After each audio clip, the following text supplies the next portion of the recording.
Hi friends, 69,000 शिक्षक भर्ती में एक बार फिर से आपका स्वागत है।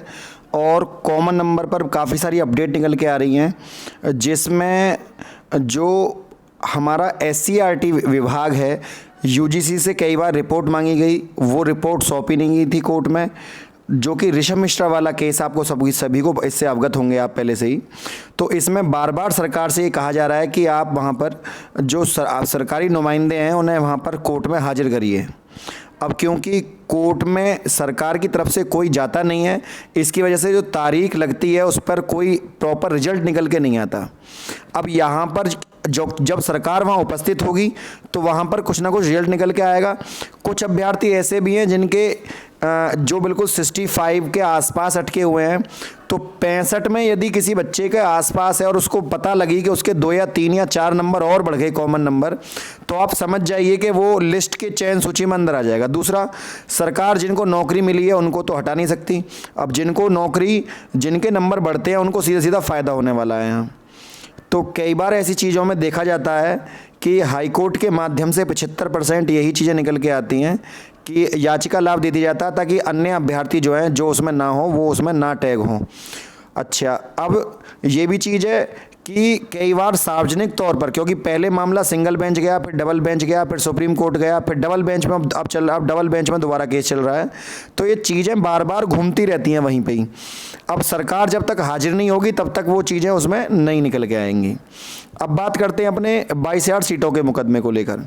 22,000 सीटों के मुकदमे को लेकर वकील की व्यवस्था कर दी गई है, कोई दिक्कत नहीं आएगी किसी भी तरह की, और कोई भी अपडेट होगी आपको वीडियो के माध्यम से बता दिया जाएगा। सारी सूचना मैं आपको अभी नहीं दे रहा, क्योंकि कई बार ऐसा होता है कि चीज़ें कुछ लीक हो जाती हैं, उनसे फिर कुछ मज़ेदारी नहीं आती। ठीक है, वो सूचना फिर दूसरों के पास चली जाती है और उसका कई बार गलत चीज़ें हैंडओवर होती हैं, तो वो सही नहीं होता। लेकिन जैसी भी सूचना आएगी तुरंत आपको, जिस दिन भी आपका डेट लगेगी, मैं आपको तुरंत सबसे पहले जो हमारे याची हैं उनको मैं बता दूंगा कि क्या उसमें निकल के आ रहा है। अन्य अभ्यर्थी जो याची बनना चाहते हैं या 22,000 सीटों को जोड़ने के लिए सपोर्ट करना चाहते हैं अभिमान एकेडमी को, वो हमारे साथ जुड़ सकते हैं। उनका तहे दिल से स्वागत है। कोई भी अभ्यर्थी कॉल ना करे, व्हाट्सएप पे आप अपना आवेदन फॉर्म, जो आपने फॉर्म भरा था वो भेजें। सुपर टेट का रिजल्ट, आधार कार्ड और फीस का स्क्रीनशॉट आप उस पर सेंड कर दें with transaction ID and whole payment history. तो ये वो आपका वहाँ पर आपकी धनराशि चेक करने के बाद आपको याचिका लिस्ट में जोड़ दिया जाएगा। और कोई भी अपडेट होती है कृपया करके वीडियो के माध्यम से सुनने का प्रयास करें, डायरेक्ट व्हाट्सएप पे आप कनेक्ट ना हुआ करें, क्योंकि दिन में बहुत सारे काम होते हैं, तो हमें भी बहुत सारे काम होते हैं। तो कृपया करके एक मेहरबानी आप ज़रूर किया करें कि वीडियो का इंतज़ार किया करें। ऑथेंटिफिकेशन अपने आप में ये बहुत बड़ी है कि कोई भी अभ्यर्थी है, आपकी लड़ाई अंत तक लड़ी जाएगी, चाहे इसका अंजाम कुछ भी हो। मतलब अपनी तरफ से पूरा फुल प्रयास किया जाएगा सीटों को जुड़वाने के लिए और नौकरी ली जाएगी, चाहे ये बात इस इम्पोर्टेंट हो या ना हो कि हमें याची लाभ मिल रहा है या नहीं, लेकिन 22,000 सीटें जरूर मिलनी चाहिए।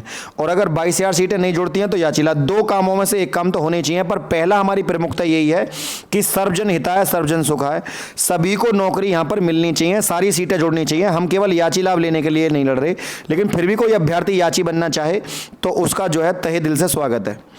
ठीक है, हमारा उद्देश्य 22,000 सीटों को जुड़वाने को लेकर है और 28 तारीख से लखनऊ में धरने की व्यवस्था चल रही है। तो जैसा भी अपडेट होगा 28 से आपको बता दिया जाएगा, लेकिन फिलहाल 28 तारीख को 22,000 सीटों को जुड़वाने के लिए फिर एक बार, हालांकि MRC से पहले अभ्यर्थियों में काफ़ी पुलिस का प्रयोग किया गया और मुख्यमंत्री उप मुख्यमंत्री हमारे जो बेसिक शिक्षा मंत्री जी हैं, उन्होंने ये भी कहा कि उपद्रवी अभ्यर्थियों ने काफ़ी शोर मचाया वहाँ पर, इस तरीके की भाषा का प्रयोग किया गया। लेकिन इम्पोर्टेंट ये नहीं है, इम्पोर्टेंट ये है कि कुछ बच्चे वहाँ पर हवन करने लग गए थे SCERT के बाहर। तो इस तरह की चीज़ें जो है उपद्रव फैलाना ही कहलाता है। आप शांतिपूर्ण धरना कर सकते हैं, ये चीज़ें शोभा नहीं देती एक शिक्षक को कि नहीं आप वहाँ पे कृत्य करें। हालांकि आपका उद्देश्य सही है कि आप 22,000 सीटों को जुड़वाना चाहते हैं। काफ़ी बड़ी मात्रा में 22,000 सीटों के बच्चे भी यहाँ उपस्थित हुए, लेकिन वो मुद्दा MRC पर चला गया। सब बच्चे MRC की बात करने लगे। इतने अभ्यर्थी वहाँ इकट्ठे हुए थे, एक बार एक सुर में ये कह देते कि सर हमें अगर, क्योंकि देखिए सरकार ने MRC लगाई, सरकार ने NIC सॉफ्टवेयर बनवाया, ठेका दिया, लेकिन सबसे इंपॉर्टेंट बात यह है, आपको क्या लगता है कि सरकार ये ये मानेगी कि हाँ हमसे 22,000 सीटों में कोई ऊंच नीच हुई है या हम गलत हैं। खुद हमारे जो बेसिक शिक्षा मंत्री हैं सतीश द्विवेदी जी, उन्होंने स्वयं कहा था कि अभ्यर्थियों को सॉफ्टवेयर को समझने में प्रॉब्लम हो रही है, इसमें हमारी गलती नहीं है। तो भाई जब आपको पता है कि सरकार एमआरसी पर फिलहाल कोई स्टैंड लेने वाली नहीं है और इतनी बड़ी मात्रा में आप वहाँ इकट्ठे हुए, जिस दिन हम गए थे वहाँ केवल 17 अभ्यर्थी थे 22,000 सीटों के, तो ये चीज़ें गलत हैं। अब जब इतनी बड़ी मात्रा में होते, जब आपको पता है एमआरसी में दाल नहीं गल रही है, तो आप कम से कम उस समय 22,000 सीटों का मुद्दा उठा सकते थे। आपके पास मौका था।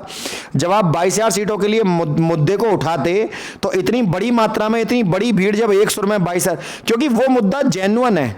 मुद्दा जेन्युइन ये है कि भर्ती को दो लगातार भर्तियों में 22,000 सीटें, सॉरी 2 लगातार भर्तियों में वो सीटें भरी जानी थी।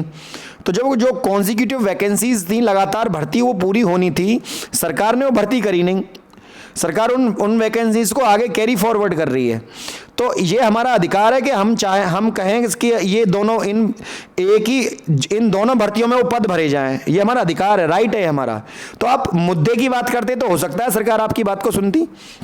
हालांकि हो सकता है कुछ अभ्यर्थियों को एमआरसी को लेकर विरोध हो, लेकिन जब आपको पता है कि भागते भूत की लंगोटी भतेरी, जब आपको पता है कि वहां पर सरकार का एमआरसी को लेकर क्या स्टैंड है, तो भाई कम से कम एक आवाज आप उसको भी उठाते। आपने 8 दिन धरना दिया, 8 दिन आपने एक ही सुर मिलाया, कम से कम एक दूसरी बात को भी उठाना चाहिए था।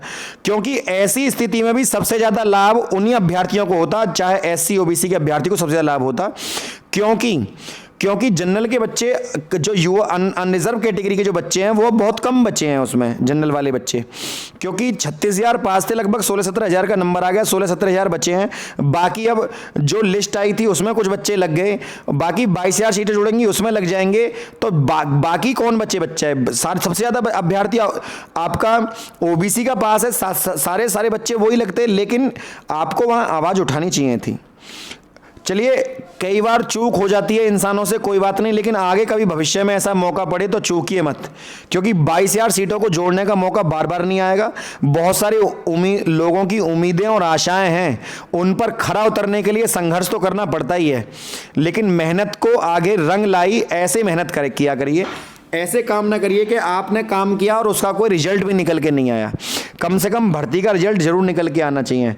भर्ती का स्टैंड कुछ भी हो सकता है, आपका पॉइंट कुछ भी हो सकता है लड़ने का, आपका हाई कोर्ट या सुप्रीम कोर्ट हो सकता है लड़ने का स्थान, लेकिन आपका उद्देश्य तो 22,000 सीटों को जुड़वाने का ही है। तो आपका स्थान बदल जाए, लेकिन आपका उद्देश्य नहीं बदलना चाहिए। तो फ्रेंड, इंपॉर्टेंट चीज़ यही था, किसी भी अभ्यर्थी को यदि जुड़ना है, सपोर्ट करने के लिए जुड़ सकते हैं, तहे दिल से स्वागत है। लेकिन सबसे पहले आप व्हाट्सएप पे नंबर पे अपना सुपर टेट का रिजल्ट भेजा करें, तब hi hello fine thank you बोला करें। वीडियो यदि अच्छी लगी तो वीडियो को लाइक शेयर, चैनल को सब्सक्राइब करना ना भूलें। आज के लिए इतना ही। जय हिंद, जय भारत।